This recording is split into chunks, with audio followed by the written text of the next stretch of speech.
اور تیسری چیز کہ انسان کے پاس نقد مال موجود ہو، چاہے وہ نقد مال اس نے بینک کے اندر جمع کروا دیا یا اس نے BC وہ ادا کرتا رہتا ہے اور BC کے اندر وہ مال موجود ہے، یا اس نے کسی شخص کو مال قرض کے طور پر دیا اور اسے اس بات کا یقین بھی ہے کہ وہ مال اسے واپس مل جائے گا،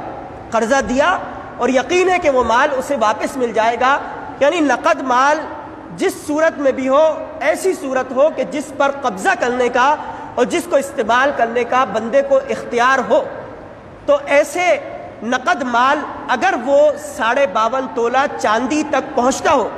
یعنی 50,000 اگر کسی کے پاس نقد مال موجود ہے تو اس شخص پر بھی زکوٰۃ واجب ہو جاتی ہے۔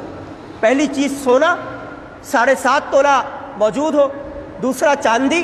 52.5 تولہ موجود ہو، اور تیسرا نقد مال اس کے پاس موجود ہو اور وہ چاندی کے نصاب تک پہنچتا ہو۔